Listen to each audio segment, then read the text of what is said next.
Hey everyone, and welcome to What Did I Miss?, where today I'm able to share some details about the plot of the upcoming animated Star Trek series Prodigy, which is expected to debut in the later part of 2021. For those of you that are fans of not just Star Trek, but specifically the new animated options, I will end this video with some cool information that Mike McMahon, the creator of Lower Decks, shared during an interview about the upcoming season of that show. Of the 5 series set to air over the next year or so, Prodigy is the one that the fans know the least about. Curiously, of the 3 series set to air in 2021, it is the only one that has yet to show even a teaser. Well, leave it to the captain to change that, as just this week, Captain Janeway herself, Kate Mulgrew, finally let us know about the series and how her character will be brought in. From just a 1-minute snippet, she does not disappoint as Miss Mulgrew goes into the basis of the show, and you can tell how excited she is to share it with all of us. So here I will share what she said, as well as all the information we know so far about the upcoming series. If this is your first time here, my name is Eric, and on this channel, I share all the Star Trek news I can find when I find it, so be sure to subscribe if you want to be kept up on this information. I also have another channel, as well as a Discord server and a Twitter page, and I will put those links in the description if you would like to check them out as well. Okay, so let's get into what we know about Star Trek Prodigy. Besides it being an animated series, we know that it takes place in the year 2383. This means it actually takes place about 3 years after the first season of Star Trek Lower Decks, and a few years after the return of the Voyager to the Alpha Quadrant. Mike McMahon has also stated that the second season of Lower Decks will take place right after the first, so unless there's a time jump at some point, this difference may mean that we should not expect these 2 animated crews to intersect. Another thing keeping them apart is that Prodigy is set to take place in the Delta Quadrant, so unless the USS Cerritos has an encounter with a caretaker or Q pays them another visit, it would appear that both space and time are keeping these series apart. That should make it easier for both shows to write better scripts, as they will not have to worry about messing up the continuity of the other series by adding something that doesn't make sense later on. Since Prodigy does take place a few years after Lower Decks, it would be funny if at one point the crew on Prodigy came across something that we already saw happen on Lower Decks, or tease something that the crew has not faced yet. Star Trek is good for creating paradoxes that link storylines across different crews and timelines, such as when they added Borg drones into the series Star Trek Enterprise that were put there during the events seen in the movie First Contact. A few months ago, Star Trek Prodigy's creators Kevin and Dan Hageman released an image of the crew with each character looking very interesting. Since the series takes place in the Delta Quadrant, there is a chance that many of these species have never been shown before. But the Hageman brothers did tease that one character is tied to a species that was on Voyager, and one is tied to a species last seen on the original series. A few weeks later, this series released a picture of Captain Janeway as she will appear on the show. People were quick to point out 2 things. One was that the series was referring to the character as a captain after she was last seen as an admiral in the movie Nemesis, but also that the image looks to be a younger version of the character. Both of these questions were answered when it was revealed that this will be a holographic version of the character that will be attached to a ship. While this did answer those questions, it also opened up a lot more. Just this week, Miss Mulgrew did an interview with Dennis Miller where she did reveal details about the upcoming season. Here is what she said. The only demographic that Star Trek is missing are the young ones, are the kids.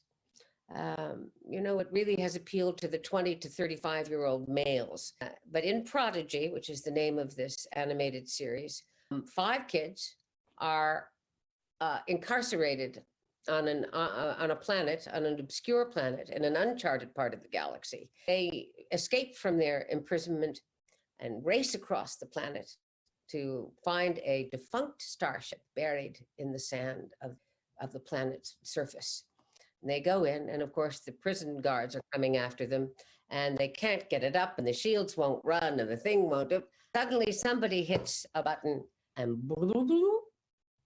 hello kids, I see you're a little bit stuck here. Can I help you out?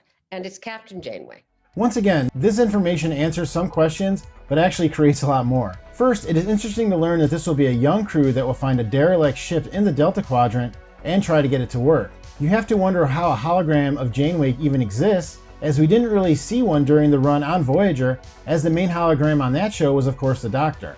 A hologram of Janeway was created during the episode The Thaw, in which the Janeway hologram was created to trick another hologram that looked like a clown so that the crew could save Harry. But even if that was the Janeway hologram used for this series, it was last shown in a simulation on a planet, not a ship. There was a ship similar to the captain's yacht seen on the Enterprise that was named the Arrow Shuttle that could launch from beneath the Voyager. The ship was never shown during the run of the series, and it is thought that the inclusion of the Delta Flyer made this other ship redundant.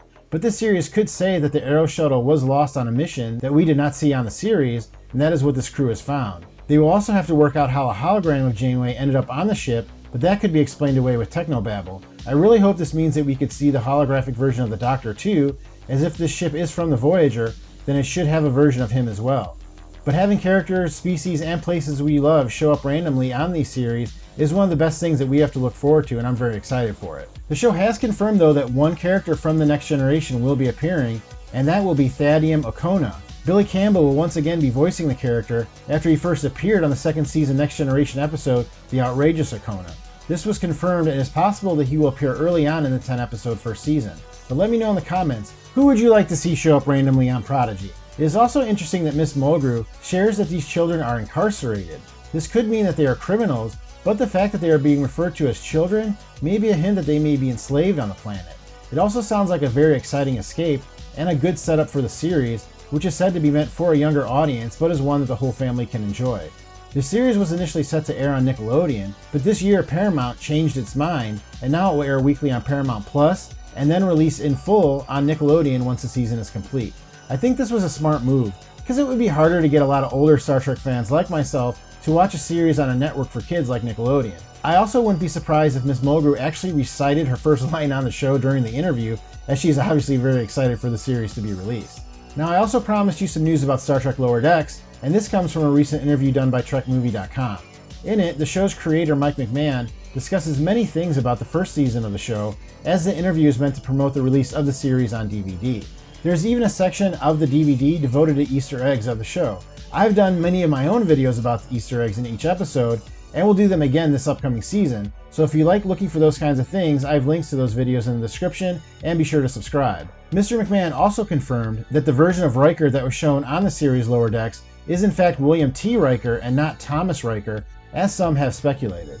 Another thing that the showrunner confirmed is that the series will keep to its timeline and be about 3 years before the events of Prodigy, and that they have to run their scripts by the production company before they release them so as to not cross over with events in another series. He also revealed that Lieutenant Shax will be replaced this season as security chief after he met his unfortunate end in the season finale of the first season. Mike McMahon revealed the following: "It is a new character, a species we've seen before, but not one we've seen in Starfleet before. The fact that it is a species that we have not seen in Starfleet before is really interesting, and it makes me think that it could be a species that Starfleet has been at war with, like the Cardassians. The Next Generation introduced the first Klingon member of Starfleet, and I suppose the Voyager showed us the first Borg and first Talaxian Starfleet crew members, while Deep Space Nine showed us the first canon Ferengi member of Starfleet. But let me know in the comments, what type of species do you think will show up on the bridge of the Cerritos as security chief? Well, that is all I have for this video, but thank you for joining me, and if you enjoyed it, please hit that like button and help this video get out to more people. Thank you for clicking on this, and I will see you next time on What Did I Miss?